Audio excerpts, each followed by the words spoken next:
We're pleased to have with us today Dr. Varsha Gattu as a resource person for our webinar. I consider it my pleasure to introduce Varsha ma'am. Dr. Varsha Gattu is a professional who is working over 3 decades in the field of special and inclusive education.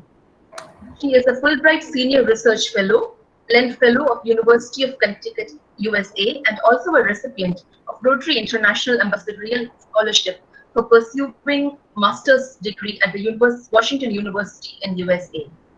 For over 22 years, Dr. Varsha Gattu is the head of the Department of Education at the National Institute for the Hearing Handicapped, Mumbai, under the Department of Disability Affairs, Ministry of Social Justice and Empowerment, Government of India. She has held various positions such as the All India President of NCED for 3 consecutive terms, Chief Examiner of the RCI affiliated courses, and Chairperson of the Subcommittee of Hearing Impairment at RCI.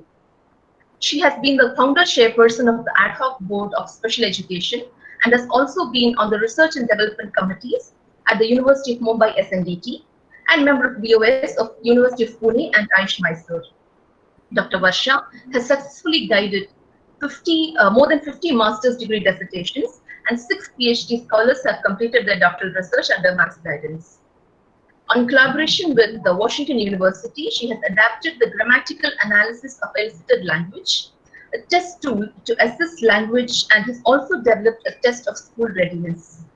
She has been an invited speaker at national and international conferences, and she has published articles in many national and international journals. Her key areas of research include early intervention, school readiness, emergent literacy skills, curricular frameworks, adaptations, UDL, and inclusive pedagogy. Dr. Varsha Gattu has also contributed to professional development manuals of World Bank and Mauritius Institute of Education, and recently the competency-based curriculum of Melbourne University and various other national open universities. Dr. Varsha Gattu has received various awards from national and international bodies. Thank you very much for being with us today, madam. Over to you, ma'am.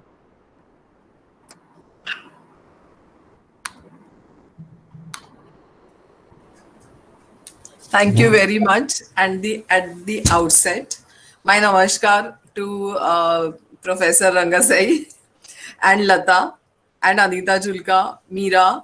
Thanks. I'm missing coming to Chennai. Let me tell you at the first this thing.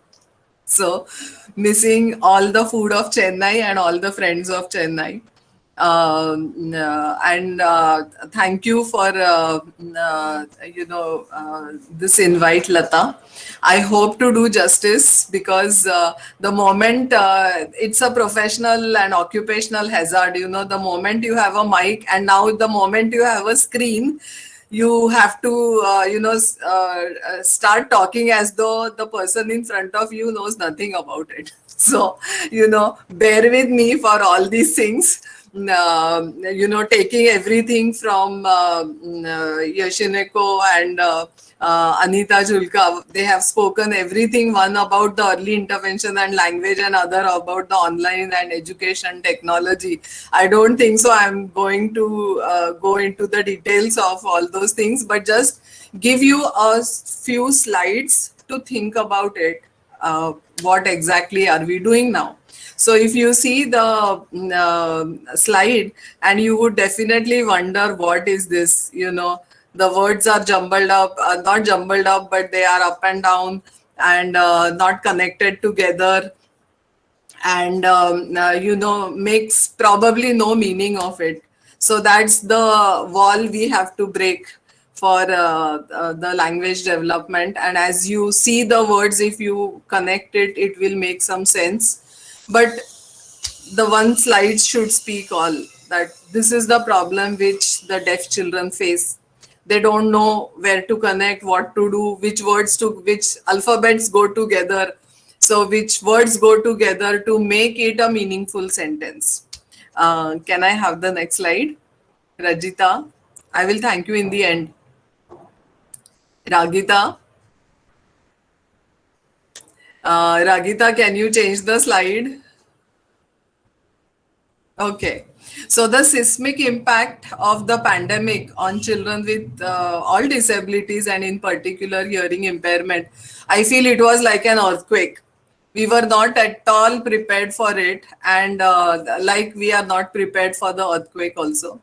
And only thing is the impact of that is felt later on, after the initial impact, the shock is over. So this has something like, like an earthquake. I compare it because I'm a typical teacher using analogies of things here and there. And I feel that why I feel it is like the earthquake, like we saw it in Gujarat also. It devastates, it kinds of creates a complete devastation, but then people rise up. They rise up to the expectations, and they rise up to the newer things that comes up. So we also have to do the same thing for teaching language to children with hearing impairment. And so I want you to fix this image in your mind, that this is what is the thing that we have to do. The next slide, Rajita. So the shocks are on the foundational years of education. What do we do? Because it's easier, as Anita, Professor Julka was also talking to you, and I heard also Dr. Suni Matthews speak about it, that we have to switch to online and things like that. But what do we do with the young babies who cannot, they play with mobile like any other toy? They don't know. They put it in their mouth and things, that is.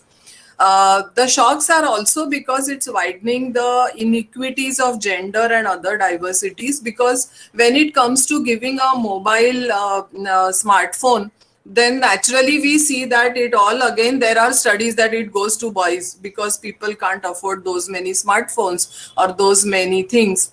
The academic achievement between children, when we talk of inclusive education, because the sessions are short, there is no human interaction of the teacher. What do we do, and how do we control the school dropouts? We don't know how many of them are dropping, as Suni said, that you don't know when they're switching off.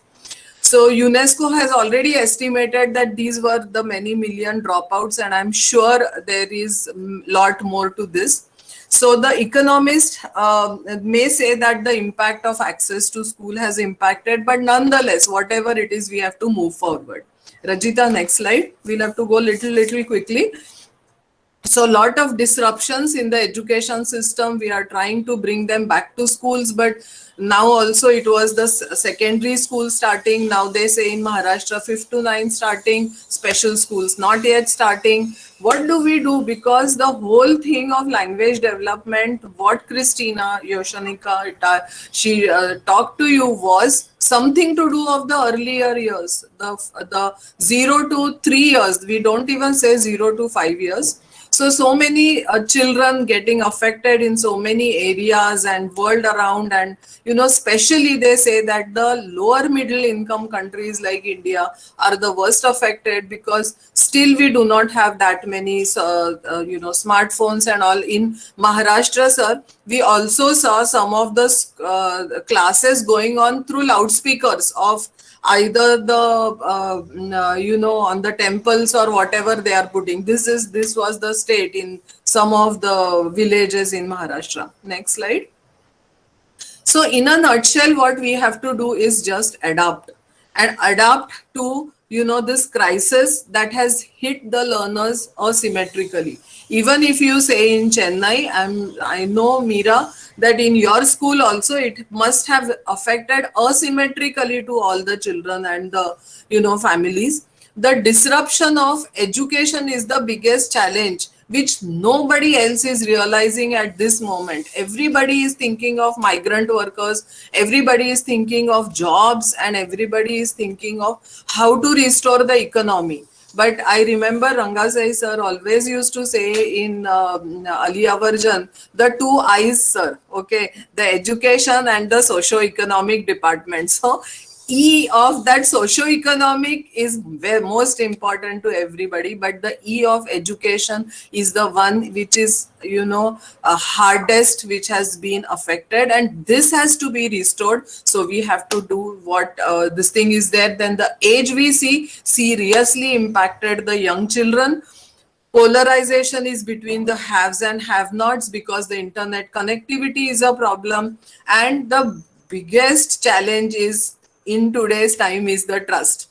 The husband doesn't trust the wife doesn't trust the mother-in-law, and because the trust has totally lost. Even if people are online, and I'm making it a bit lighter, so excuse me, Lata, for it. But I have seen youngsters who are working from home, they simply move the mouse to show that they are working, because if the cursor is on one point, people know that they are offline now. But they simply move the cursor to show that they are online, and same things are picked up by the kids, because the kids are the greatest imitators of their parents. And we always know how the kids tell stories. My father has told me not to tell this to anybody. Okay, so this is how they also are playing with the gadgets, and they are also playing with these online classes.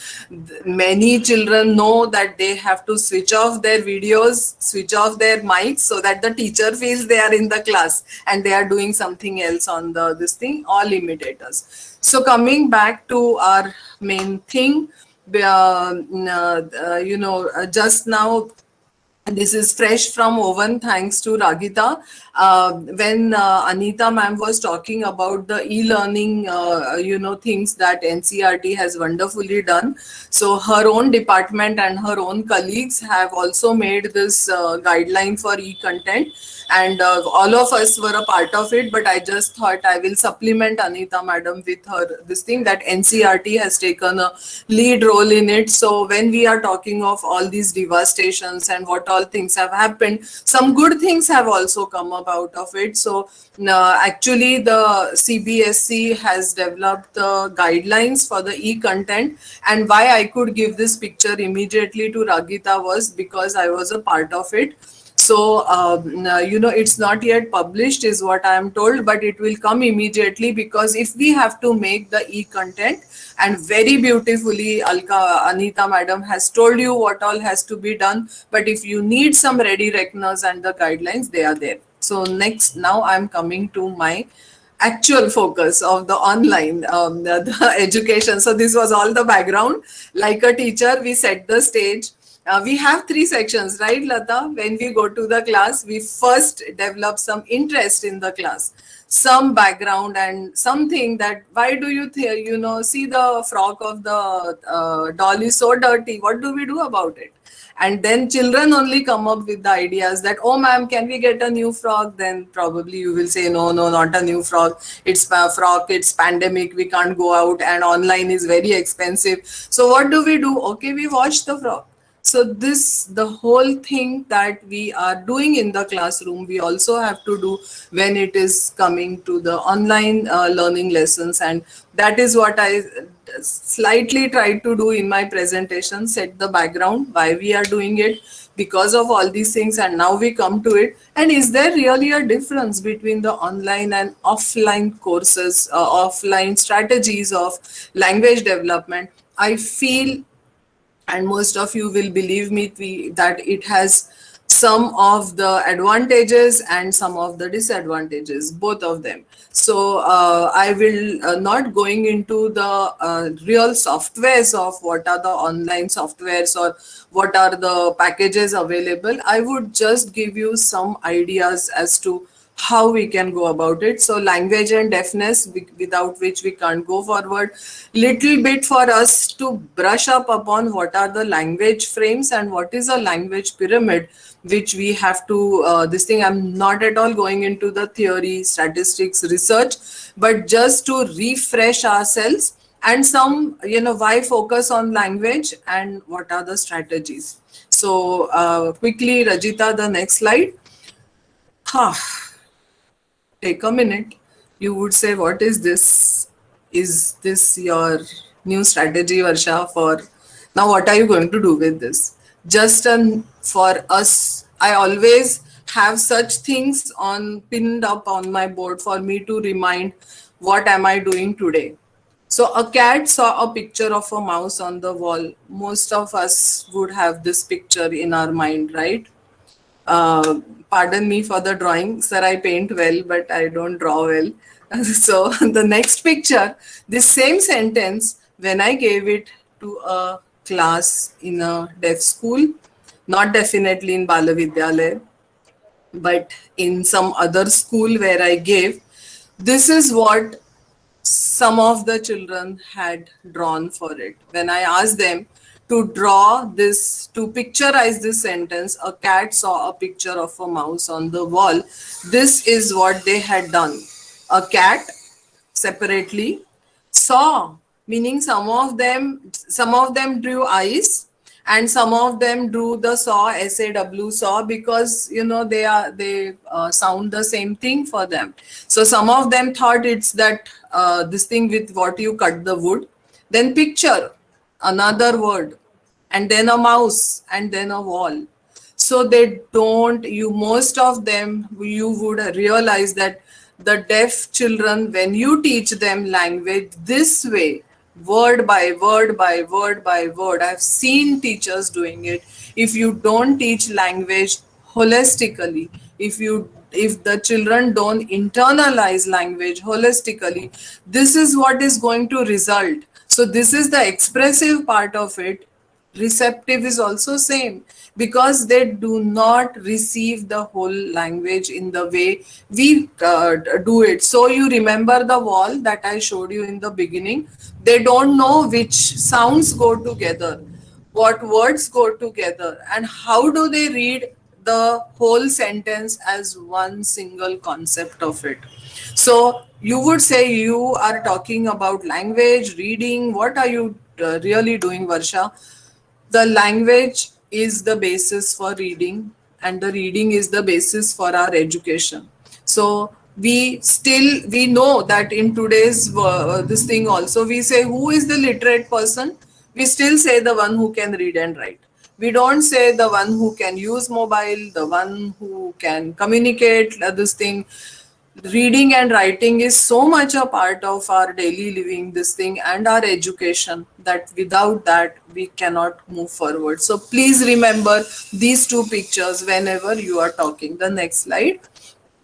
So why I feel that is there, because I read this a very beautiful quote one day from making films. A film is made up of still images flashed in rapid succession to stimulate movement.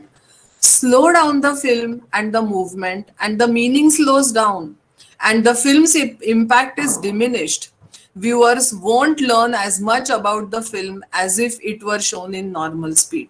With reading, the same thing happens. When a person reads word by word, like frame by frame, they are not reading on the level of ideas. You need to read on some level that's more conversational and allows things to coalesce into the ideas themselves. So, unless and until we have that communicative language, the conversational language that we say, if that is not understood and that is not developed, and the children are not able to draw meaning out of it, then any amount of things that you bang on the wall of language is not going to break. So please, friends, remember these pictures, that if film by film, if you slowed it down or you cut them into pieces, the whole action of that golf doesn't come up. It's same with the reading, and it's same if we don't pay attention to language. The next slide. So the language has got many things, but we cannot forget what is the chemical composition of language. Like in today's time, when you go to a dietitian, she exactly gives you the formula which can break what? Excess of protein. My goodness, yesterday I heard my niece talking that her dietitian has told her to eat 25 grams of butter every day. And I was like, oh, I thought eating butter is bad for the diet. But same is with the language. The composition of language we have to understand well for it to be acquired well. So I want to teach you what it is. You already know the phonics, morphology, that's the sound symbol, morphology, the smallest unit, syntax is the sentence level, semantics is the various meanings of the word, that is that saw that we said just now, because semantics and pragmatics goes together. So where do you use the word SAW, saw, and where do you use that SAW, saw? That is the thing, what is the semantics and pragmatics have to do in it. So in a which situation you use the saw and which situation you use the saw. So please, friends, brush up your levels of language. And the next is the frame. The next frame is the fluency frame. Rajita, the next slide, please. So it has the decoding skills, the automaticity of reading, and the expressiveness, that is the prosodic features of the language. A teacher has to do this homework very properly if she has to really have the strategies and everything for the language in the class. And believe me, in the online or offline, you can't say, oh, that was only meaningful when we were doing face to face. No, in the online classes also, when we do language, we have to again go back into our basics. And now in the online, it is so easy, friends. Even if you click after my session as to, online programs for phonetics, you get such lovely programs. You don't have to spend time on, developing your own stuff. Whatever is readily available, please use with the kids. And there is plenty of material for sight vocabulary, for phonics, for the pragmatic parts of it. It's flooded with all these things. The next slide. So the only thing what we have to pay attention when we are coming to online teaching of languages, look at the language pyramid. We are only worried about the use of language, but what is to the foundation of it? The adult-child interactions. It is so important for the language, whether it is through the online mode or whether it is through the offline mode. Even in the online, if the teacher is just talking on her side, and the children are quietly sitting, they are not going to acquire language, because remember, language is practicing the language. It is something where you are using it. If it's not just a receptive skill, it's just a combination of reception and expression. Because the moment the child says some word, we correct the child, oh, it's not this, it's you, that's for the other gender that you talk. So our interactions have to be there. In the pandemic time, especially during now the lockdown, the adults are available at home. You have to, as teachers, give them a schedule as to how they can, chip in that adult time with the child's interaction. So much of daily routines, observing, overhearing, and listening of language. And if it's signing also, seeing and observing that language, the daily routines at home, and so much daily routines are there, bathing, washing, cooking. Apart from that, nowadays all husbands are also baking cakes. They are every day posting their, I did this, I did that. They are doing so much fun at home. Just see to it that you are making the parents aware, that develop language through it. Earlier we used to cry that parents did not have time. Now is the time for the parents to get involved, and all this for all levels of children, but especially for the foundational years of 0 to 3 years, because they cannot interact on the online this thing. So you make use of daily routines, playing with the children, the entire family, so many games, and all our childhood games have now come. Whatever we used to play as in the house when we were children, all those games you can make use of for the language development. So once you are giving so much inputs to the child at home, through your daily routines, through involving, you do anything, even if it is setting your cupboards right, you involve the child in it. The bottom shelf, the middle shelf, and the top shelf. Talk about just rearranging the cupboard. So much vocabulary we get even while doing that, teaching the different clothes of the mother, the father, the grandfather, the grandmother, and the baby, everything at home. So make use of each and every moment the child is there at home. And I think if we do that in a meaningful situation, in a meaningful reference and context, and highlighting, involving, making the child look at us. I think we have lot of scope at home, offline also during this pandemic, and online of course there are many things available. The stories are available, the animated stories are available. I feel instead of reinventing and doing something, this thing, make use of all these things by adapting it. And the technology has got so much in it that you can replay it also. So whatever we used to do of revising our lessons, recapitulating it, that is already available. The next slide. I won't go into this because we all are professionals, so we all know that why focus on language. Basically, it is because of the literacy skills, the reading, writing, and what Anita ji just now told you about the cognitive abilities. So, when it comes to cognition, the more the language inputs that you give to the children, the more is the cognition. It's like a brass vessel. If you polish it, so if you give more and more activities, ask the child, what do you think will happen next? What do you think this particular suitcase, where will it go and fit? So asking such questions, asking the child to think about it in your daily routines will help the child even in his not only language, but that the cognition develops because of the language. So provide opportunities at home as well as through the online mode. The next. So I'm going to give 3 strategies to you for the language development. I'm not saying that these are my inventions. This is what over the years I have learned from my mentors, teachers, or I have told it to my trainees, and I have practiced it in our preschool.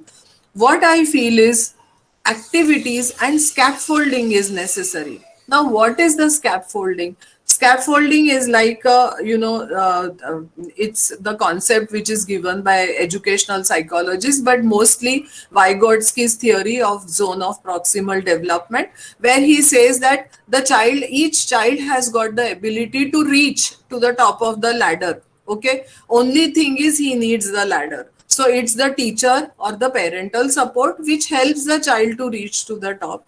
And we see same in the building constructions, the scaffolds which makes the concrete.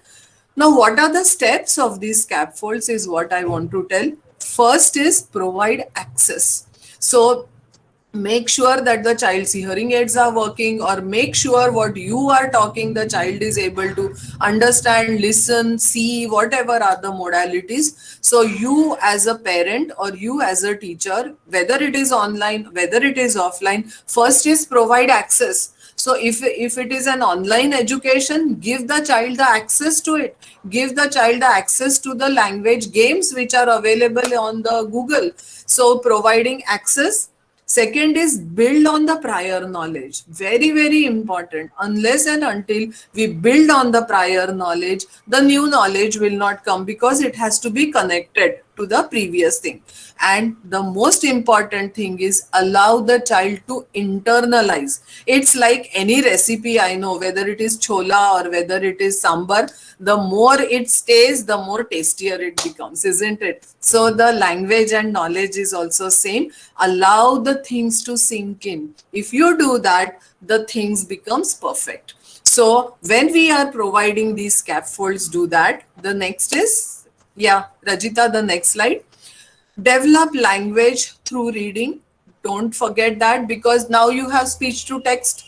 You have text to speech also. So there are talking books which are meant for blind children. They are very helpful for our children. There are captions also in films. So reading is that reading rope of Skorberg. Please remember that it has many strands. It is not just one strand. So it has background knowledge, it has vocabulary, it has language structures, verbal structures, and decoding skills, everything.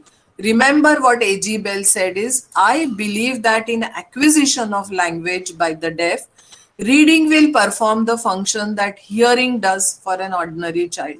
So how the ordinary child understands everything by listening, the reading is the gateway to both. language and knowledge for a deaf child. So read the stories. You have so much time to read stories to the child, and there are so many online stories available. If more and more stories means more and more language. And just the last strategy, huh, this is the, you will say, now what is the story? There is no story in this, and I have purposely put it because my guide for everything till now what I have achieved, many of my mentors, especially Professor Rangasai, would always tell short stories, nothing else. I know for all is this thing. So I've again picked up his own style of telling a short story. So, what is the story? The story is Simon baked the cake with his father, but but the thing is for developing the theory of mind, which is the psychological concept. And this is what the teachers have to do it. We take it for granted while reading or while telling the stories that the child is able to imagine everything. But no, the child has to put himself into the shoes of others. Only then the child will understand what is happening. Otherwise, you tell the entire story of Ramayana and then the child, oh, were they this thing? Were they related? They will ask you in the end because they have not understood the story. They have not put themselves into the shoes of others. Coming back to the theory of mind, it is very simple. There's a small boy, Simon, and his father. They both baked cake. Okay. The cake was hot and they put it into the cupboard. Okay. So, for the cake to settle down or become this thing, and then they said that they won't do icing on it because the cake was hot. So they just put it in the cupboard and left it open. Then Simon's friends came to call him for playing, and Simon went away. The father thought that, oh, the cake is still hot, and I have to also go out to the market, and how will we do icing? So the father removes the cake from the cupboard and puts it into the fridge to cool it down. The story ends. Ask the children, when Simon comes back, where would Simon look for the cake? Children who have not developed the theory of mind would say,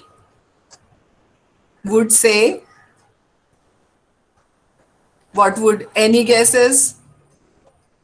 Children who have not developed the theory of mind would say Simon will look for the cake in the cupboard. Okay, because when Simon had, this thing, the cake was in the cupboard, right? So that's the correct answer. If the children say that the Simon will look for the cake in the refrigerator, that means they have not developed the theory of mind. Because you have to put yourself in the shoes of the Simon. If you put yourself in the shoes of Simon, you will understand, oh, when Simon left for playing, it was in the cupboard. So definitely when he comes, he is going to look. But children who do reading or who do not pay attention to the core of the language will not understand the holistic, the core of it. The story is very simple, but try it out on your kids, whether they have developed the theory of mind or not. It's very, very essential to understand the perspective of the third person. And there are many tests which assess all these things through short stories. But this is simple submission that whether we are doing or online or offline, these things, strategies, if you follow, I think we will be better off. And thank you very much for giving me the opportunity, Lata, and I hope that whatever was expected, I could do little glimpse of it, because 20 minutes is too short a session to be doing the entire thing. So I just thought that language things are available so in plenty. It's flooded these days with activities or books or anything to do. But just a little bit of this thing about it, that if we really brush up our own this thing and we become a little bit innovative for all these things, we can do well.